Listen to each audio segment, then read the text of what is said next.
Hi mga kamoys, good evening, good afternoon, good evening po. Kumusta na kayo lahat, mga followers and my subscriber sa YouTube subscriber and saka sa followers ko sa Reels.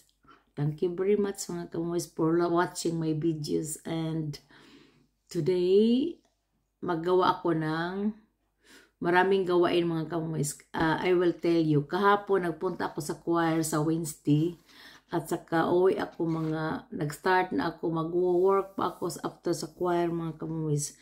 Punta ako 5 o'clock o sa doon nag-practice mga 7 kilometers drive or 8 kilometers. Then pagkatapos mga kamoys, pag uwi ko, mabuti nilang makadrive. Kung hindi pa din mag-bus or magtiniil mga kamoys, mag-drive ng bisikleta. Malayo yun mga kamoys, 7-8 kilometers. Kailangan need a car to back home to aron makatrabaho mga kamoys. Grabe. At saka nag-work ako hanggang from 8:30 until 2 o'clock mga kamoys sa gabi. Kung may asawa. Good evening, Papa. Good night po. Good night. Sabi, good night po. Good night po. Matulog na si asawa ko. Si Lolo, matulog na si Lolo. Si Lola, kwatsin-kwatsin. Good night, Papa. And mga kamoys, yan, 8:30 nag-start ako, tatapos ako mga 2:00 mga kamoys. Grabe no. At saka that's why natulog ako hanggang 1 o'clock sa afternoon today sa Thursday. So parang ang night shift ang trabaho ko mga kamoys, kasi close sila 4:30.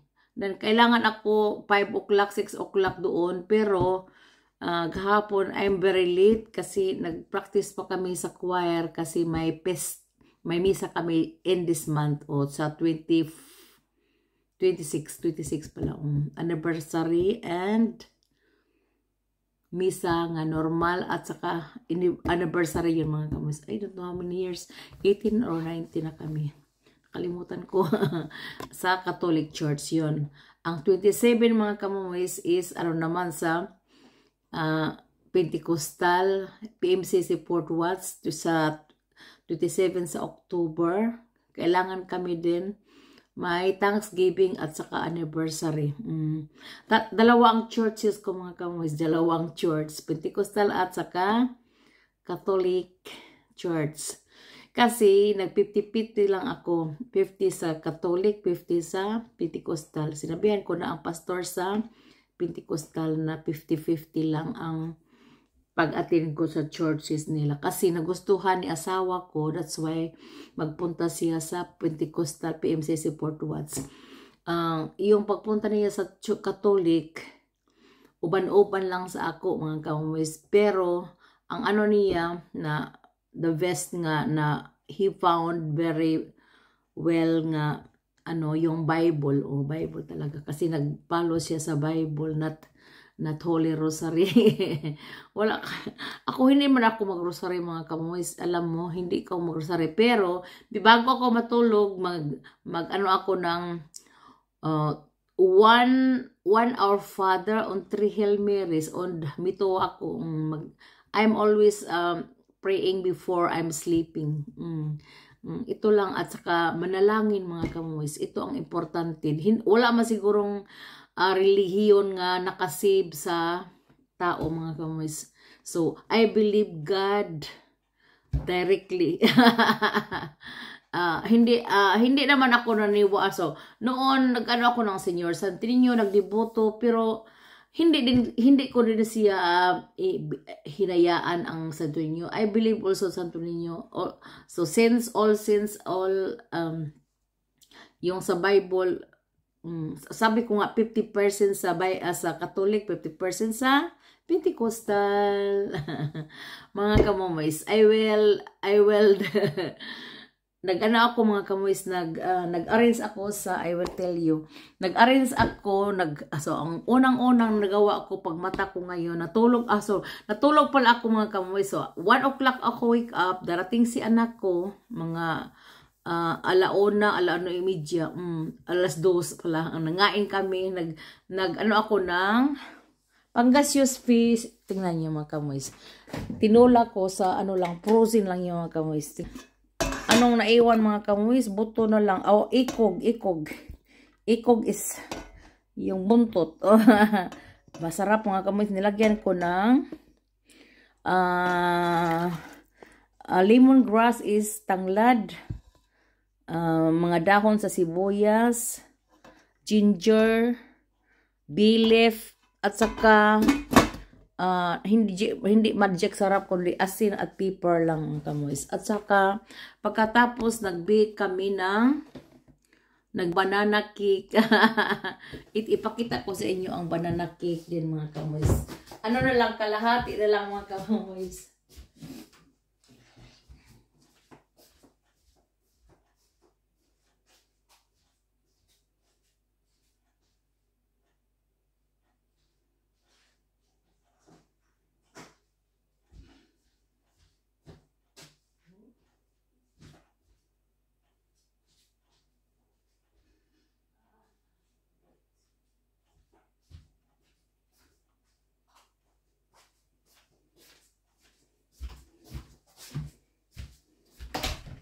So, that's my banana cake. Ito, guys, tingnan nyo. My banana cake, we will bake with my daughter together. Ganina, mga afternoon, after ko natulog mga kamuis. Darating siya mga alas 2, pagkatapos nag-bake kami ng, may 3 akong banana na durog, not so, ano lang, na going to black na, at saka nilagyan namin 3 itlog, 4 na itlog, mixed with a little bit oil, vanilla sugar, flour, at saka mandol, yung almond, ano pala, yung powder, not powder, grater, kanang ginaling ba nga almond mga kamuis. At saka, ano pa dyan, flour, sugar,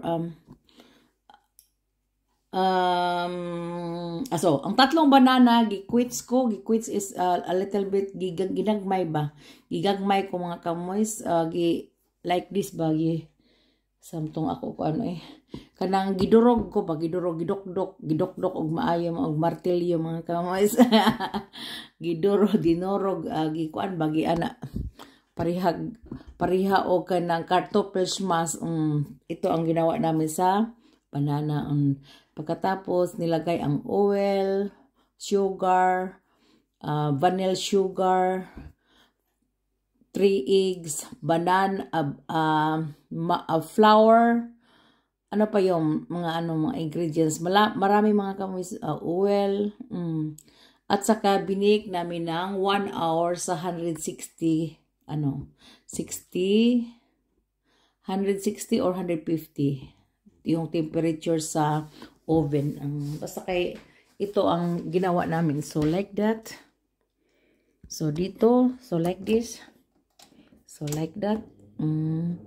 At saka 160. So ito 160 like that. 150. At saka 1 hour mga kamuis like that. Ano lang timer palagi. So like that. Until makarating ng 1 hour. That is 1 hour 50 seconds 60 minutes. 60. Yeah. Ganun. 1 is 1 hour. That is 1 hour mga kamuis. So, i-ano ko na. I-lois ko na. Wala. Ano pala nang okay, timer ko pala. Okay, is okay lang. At saka mga kamuis, karating ito sa ito na, i-off lang. At saka, maluto na siya automatic mga kamuis, yung gibake namin.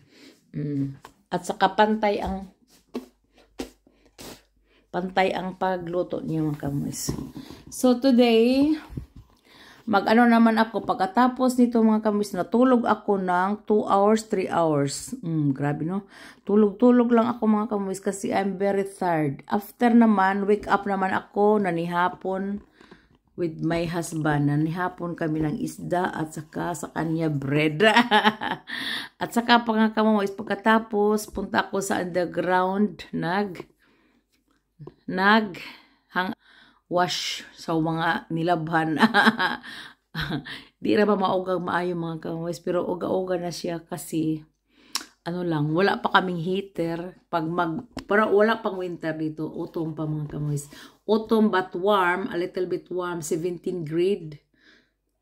How much yun sa Celsius man siguro sa atin, Celsius sa atin, Dito grado ba? Grado mga kamoys. At saka, pagkatapos mga kamoys, ako sa dishwasher. Nag-arrange na ako, empty na siya. So, ito na ang mukha. Kanina, gi-on ko after sa lunch namin. So, ako mga kamoys. I-arrange ko naman ang mga dirty dito mga kamoys. I will show you. Ito ang mga dirty. Ilagay lang dito ang mga baso. Yung kinainan namin kanina at saka inuman. So, like that. So, dito ang mga baso at ito ang I will show you. Ito ang sa upper ang mga mga kamoys, yung maliit lang. At saka ito, pwede na yun doon sa upper. At sa yung sa copy machine, tinanggal ko ito. Kasi nag-mold siya ba? Kasi hindi ko natanggal yung nagawa kami ng last day na kape, last week mo siguro. Kasi nag-mold siya mga kamoys. So, hugasan ko siya dito sa washing machine, sa dishwasher. Para matanggal yung mga germs. Mga germs. Dito lang sa upper. At saka, yung panaksan dito sa baba. Panaksan is dito lang. So, like that.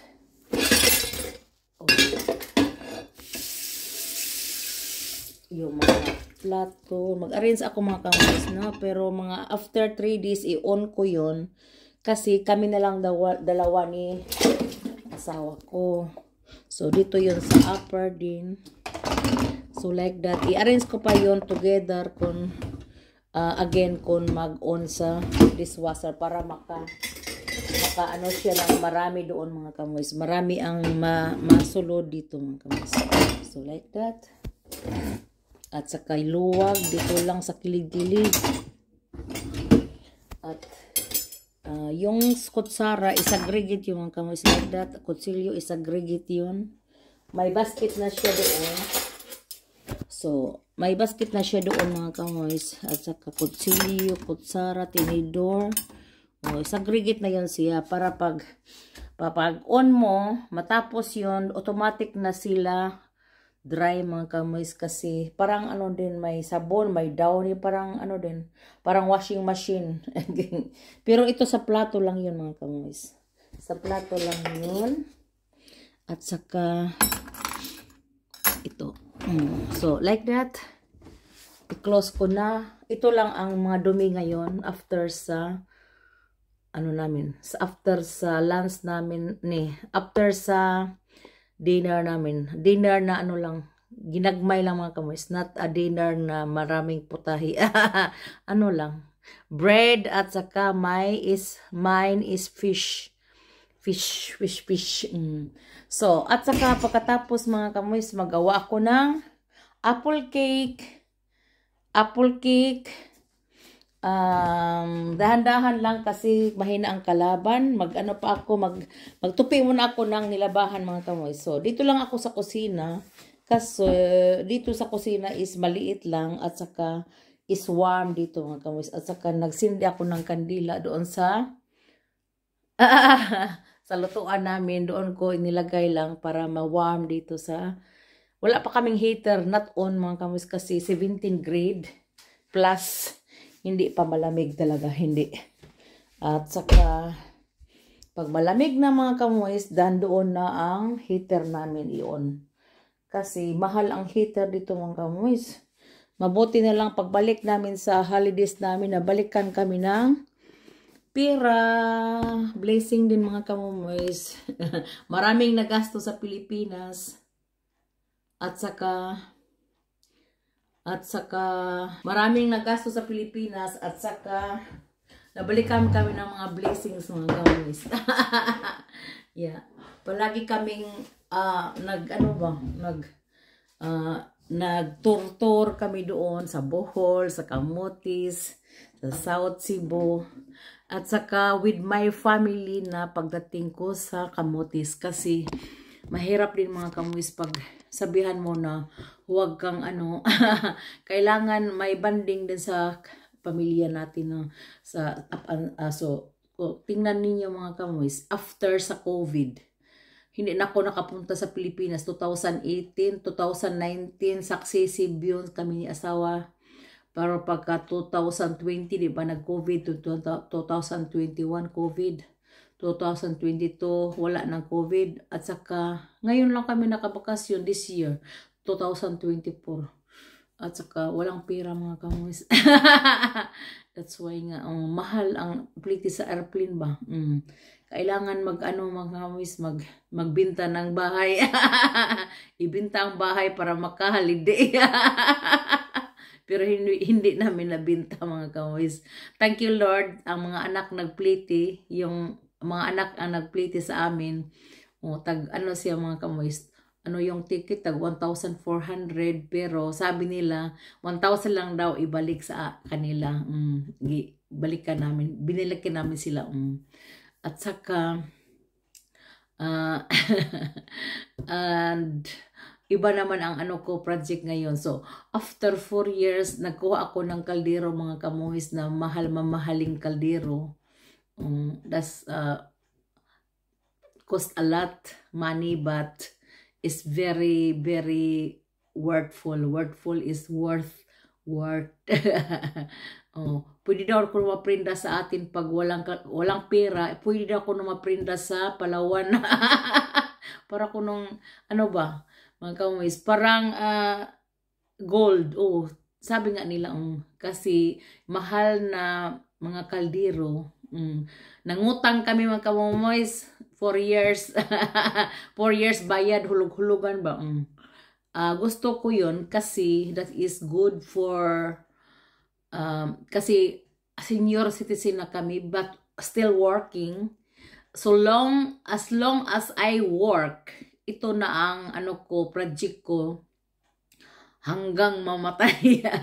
Ang mga kaldero mga kamoys pwede ipamana mo sa pamilya mo kasi is worth sila, very worth talaga mga kamoys. At saka ipakita ko sa inyo later kung magluto ako. Ngayon hindi lang muna. Kung magluto ako mga kamoys kasi hugasan ko pa yon with suka at saka sabi nila basta bago daw ko hugasan ng suka together. Kasi para makaano sa mga mga not dirty kundi yung mga may chemicals ba dyan mga kamoys? Wala mga chemicals kasi itong kaldero na ito mga kamoys ginawa daw sa yung manual ba, handmade not machine kasi hindi siya bininta sa hindi sila bininta sa mga normal na tindahan, store. Wala yun. Kailangan sila mag-demo like Tupperware before, but that is not plastic. Ang mga kaldero mga kamoys is made of stainless with titanium. At saka maganda ito kasi may mga saksakan. Ang yung isa para pansitan may saksakan siya, pwede ka parang oven doon mga kamoys, mag-fry ka ng chicken without salt and pepper, without mga lamas ba. Pero lami lang gihapon mga kamoys. Mag-learn ako ngayon na walang salt and pepper. That's why kinuha ko yung one set na kaldero na gusto kong ito ang gamitin namin araw-araw ni asawa ko. Even is wala na kaming anak dito mga kamoys. Where we are learning now a very nutritious. Ano ba, may health kasi walang fats. No need ka mag ano ng oil, ano lang. Very ano lang siya. Yung mga manok ilagay mo lang diyan, preheat na siguro o i-preheat. Walang ano mga kamoys, walang pepper or salt but still aroma, crispy. Parang litson ba na chicken na ano ko sa demo, pero hindi ko lang ipakita ngayon. Kung magluto ako mga kamoys, ipakita ko sa inyo. Dito na sa amin talaga, dito na sa hindi na yon sa kanila nga demo, kundi ako ang mag-demo. Ipakita ko sa inyo how to cook chicken, vegetables, potatoes, rice, doon sa kalderong ito. At saka mag-bake ng hindi na sa oven, doon sa kaldero mga kamoys, mag-bake ng cake. Grabe mga kamoys, At saka soup, pwede magluto. Pero doon sa heard is doon sa may lutuan mga kamoys. Doon sa maglutuan at saka no need na nga sa oven. Basta kay ito ang second kitchen ko, as long kung ano ito ang kusina ko noon, I will show you. Na yung kusina namin, that is from 2015, kinuha namin at saka ito ang lumang kitchen namin mga kamoys. For example, kung masira na, one of the oven masira siya, for example, masira, hindi na ako magbili, kundi ito ng mga kalderong mahalin na kaldero mga kamoys. Hindi ito. Naasa likod, nilagay ko muna sa sa dining room kasi hindi ko pa gamitin, kailangan pang hugasan mga kamoys. At saka ito ang kitchen namin, hindi na ako magbibili hanggang forever na yon, na hanggang old na kami ni asawa ko mga kamoys, hanggang mamatay na kami or ganon kung anong mangyari sa amin. Ito na ang kitchen namin forever, yung pag-transfer namin dito hanggang forever na yun. Hindi na ako bumili mga kamoys, hindi kami bibili na ng kitchen kasi we are going to 62 na na kami, senior citizen mga kamoy. So ito ang kitchen namin ngayon, complete. No 2015 binili yun namin mga kamoys. Bago pa tingnan, I will show you mga kamoys. Maliit lang kitchen namin pero okay pa yung 2020 nag-transfer kami dito kasi si Opa o si Oma, yung parents-in-law ko, na matay sila 2020 mga kamoys. At sabi nila, kung kami ay mamatay, i-renovate ninyo at saka sa inyo na ang bahay, binayaran lang niya ang kapatid niyang, isa lang kapatid, dalawa lang sila mga kamoys sa asawa ko. At saka, kailangan bigyan niya ng pera din. Parang 1/4 na lang yung mga kamoy kasi matagal hindi kami nakatira dito. 1/4 ang nabigay namin. 1/4. At saka ito lang ang namin. Very cute ang kitchen namin. Basta kay may dining room pa kami doon sa likod. At dito, diretso na yun sa labas mga kamoy. Pag pupunta ka sa labas, sa terrace namin, diretso na yun. Ito lang dito at saka yung namin, yung sala namin cute mga kamoys. May doon pa may pang ito lang, very simple lang yung bahay ni Opa na pinarenovate namin 2020. 4 years na kami dito, 5 years na hapit mga kamoys. So itong sahig si asawa ang nagawa ito, siya selves yun, laminate mga kamoys. Very simple lang talaga kasi simple bahay, parang nipahat at saka very simple lang din mga kamoys. So at saka I will show you our very simple bathroom. Dito lang. Simple bathroom, ito lang mga kamoys doon. At saka ito ang CR namin. Isa lang CR namin mga kamoys. Ano lang nga, cute lang bahay nito mga kamoys. Ang old na bahay is noon isa lang ang toilet. Pwede man padagdagan doon sa underground. Gastos na yung pera mga kamoys. At saka ito ang floor namin mga kamoys. Kasi gabi na dito mga kamoys, mahirap tumingin, no? Mahirap tumingin. Ito ang floor namin dito mga kamoys. Floor. Ito ang floor namin. So, that is our kusina there. And that is the bathroom. Nagtantapad lang sila sa floor. At saka doon ang dining room namin mga kamoys. May mga nilabahan ako mga kamoys. Doon, tingnan nyo. Doon kay hang up yung sa October Fest namin. Hang up ko muna dito. At saka yung Octobers na sinuot na may nilabahan ko sila mga kamoys. Tingnan mo. Ito ang sa akin. Ito ang sa anak kong ikalawa. Yung bunso ko. Ito ang uniform niya sa October Fest namin. Nabaliktad pala. Okay, sige lang. Basta kay nauga na siya mga kamoys. Nauga na siya, i-hang up ko siya sa ano. Kiano ko lang siya dito para ma-dry ng very, very well. So mga kamoys, at saka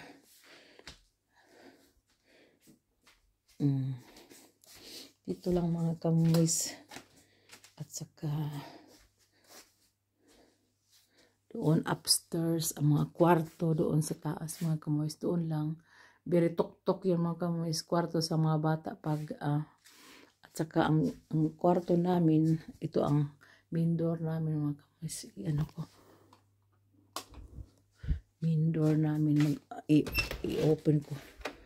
Ay, nasaan palang flowers ko? Ay, ibalik ko ang flowers ko mga kamoys. At saka dito ang outside namin mga kamoys. Ibalik ko pala ang flowers. Gipaano ko lang, gipaulan hala, uulan naman mga kamoys. Uulan, ibabalik ko ang flowers dito. Pinaulanan ko lang siya. I'm not watering the plants, kundi ang ulan nag-water. Ito ang mga angel ko. Sila ang nagbantay sa bahay namin. Yung wala kami dito, sila ang nagbantay mga kamoys. At saka may malaki pa din akong angel doon sa kilid. Siya ang nagbantay dito palagi sa bahay namin mga kamoys. Sila. So, papasok na ako mga kamoys. So, ito ang floor. At sa gabi, magpalagi akong magsindi ng kandila mga kamoys. Ano yun siya? Doftis Kerze. Yung Doftis Kerze is yung ano ba? Mabango. Para mabango ang floor namin pagdating sa bisita mga kamoys. Ay, nalimutan ko. Doon pala ang sleeping room namin doon mga kamoys. Doon sa dulo. Besides sa dining room namin. Ito ang dining room namin mga kamoys. Manilabahan dyan. At saka mapuno yun pag may bisita dito. At saka yung mga anak ko. At saka ito ang kaldero ko mga kamoys. Hindi ko pa na-open. I will show you later pag ma-open na yun. Okay mga kamoys. At saka magtupi ako sa mga nilabahan mga kamoys. Magtupi. Ito ang itupiin ko ngayon mga kamoys. Ito ang tupiin ko. At saka mag-ano ako. Lang ako mga kamoys. Makaupo lang ako So, I will tell you another ano mga kamoys na yung pag ano namin dito pag yung pag 2020 di ba nakapunta na kami dito sa bahay ni Opa. Pero nakautang kami yung kamoys yung pag-renovate dito. Nakautang kami sa LBS. You know LBS, Land Bouse Park, kasi is parang ano yung mga kamoys, parang pag-ibig fund dito. Konti lang ang interest, konti lang talaga mga kamoys, para housing yun. Pero ang sa amin, hindi na kami bumili ng bahay, kundi galing yun sa parents-in-law ko. Hinihintay namin mga kamoys, grabe. Past 20 kilometers. Past 20 years, mga kamoys. Sa apartment kami nakatira. Yung maliit pa ang mga bata. Ano lang. Past 100 square meter apartment. Pero with 4 families in all. At saka ngayon, wala na kaming ano dito. Yung neighbor lang sa doon sa kabila. Parang half double house yun dito di mga kamoys, may garden. At saka yung ano lang matagal na binayaran ni asawa ko yung kapatid niya, mga almost 20 years past mga kamoys. Grabe. That's why nga sabi ni Opa na ano na lang ang ibigay, not the half kundi parang ano 1/4. ito na nga ang naano ni Opa, nasabi niya kasi almost 20 years kami nakatira dito. Binigay namin pera almost 20 years sa kapatid nila. Nang kami wala kaming bahay pa, ano lang apartment. Dan hanggang 2020 namatay sila. Sabi ni Opa, hindi na yun, it is okay na. Saka nagbigay pa nga sila ng pera, may naiwan pang kunting pera. At saka binili namin ng aparador mga kamoys. Yung kitchen hindi, yung luma, yung kitchen dinala namin galing sa apartment namin. Yun lang para sa sleeping room na aparador, honos in the aparador mga kamoys. At saka yung sala, at saka yung sa bathroom, yung sa floor namin sa lobby is sa amin yun din. At saka sa dining room sa amin pa yun. At saka may nakita ko nga sa basura magandang aparador, nakuha ko yung mga kamoys. Grabe kay kay ganda yun. Kasi Aishi massive siya, nakuha ko siya sa basura. So mga kamoys, baka na kayo you are tired for watching and listening me. And I will stop now, and thank you for watching and have a blessed Thursday po. Maggawa na ako ng cake mga kamoys. Hindi ko na lang how many times nagawa na akong cake. Ito ang apple cake ko. At saka ito ang mga ingredients ko mga kamoys. Mayroon pa. At saka with apple yung mga kamoys with flour and sugar. At saka ito ang baking powder and so ito mga kamoys like that. Ito ang mga ingredients at saka itlog. So ito ang ref naming may laman. May laman mga kamoys, kunti. So ang itlog ko. Ang itlog is always in the ref mga kamoys. Kasi pag